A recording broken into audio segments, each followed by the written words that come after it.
જય શ્રી કૃષ્ણ, જય સ્વામિનારાયણ। અત્યારે અમે લોકો આવી ગયા છીએ મારા ફ્રેન્ડના ફાર્મ ઉપર, જ્યાં સત્યનારાયણની કથા છે, તો બની રહીશું મારા બ્લોગમાં।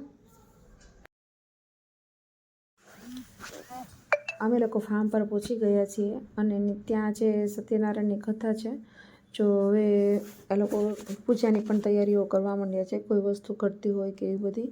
અને અત્યારે પૂજા ચાલુ થઈ ગઈ છે, એ લોકો પૂજામાં બેસી પણ ગયા છે અને સાંજે ભજીયાનો પ્રોગ્રામ છે, તો અમે લોકો અહીંયા કિચનની અંદર બધી તૈયારીઓ ભજીયાની કરીએ છીએ।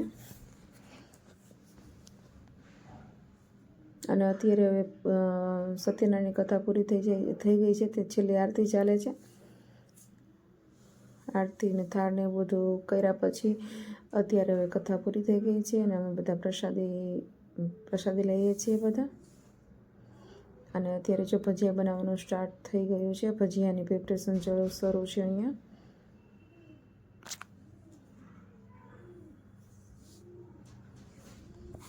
ઘરે ભજીયા ખાઈએ અને વાળે ભજીયા ખાઈને એમાં મજા જ આવે। આ બંને ફ્રેન્ડ જો બેસી ગયા છે બહાર અને અમે લોકો આ બટેટાવડાની ગોળીઓ વાળીએ છીએ। ચાલો બટેટાવડા ખાવા હોય તો બધા।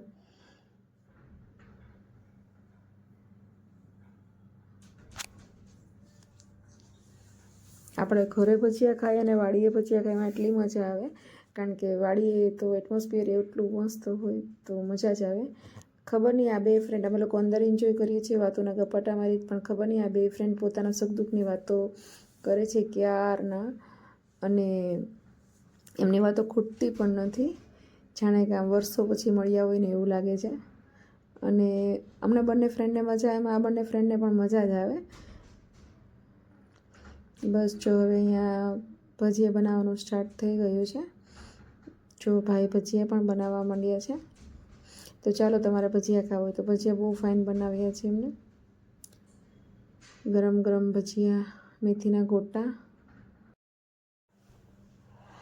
મેહુલ ને નિલેશભાઈને લોકો બધા જેન્ટ્સ જમવા બેસી ગયા છે અને આ સાઈડ પર અમે લોકો પણ જમવા બેસી, એટલે મીન્સ કે હું પણ જમવા બેસી ગઈ હતી। અને હવે બસ જો ભજીયા અને શીરો અને એવું બધું જમવાનું શરૂ છે અને મેં જમી લીધું હતું, એટલે હવે હું ભજીયા બનાવું છું અને જે બાકી હતા એ પણ લોકો જમવા બેસી ગયા છે। તો આવું ક્યારેક ક્યારેક હું તમને વ્લોગ બતાવતી રહીશ।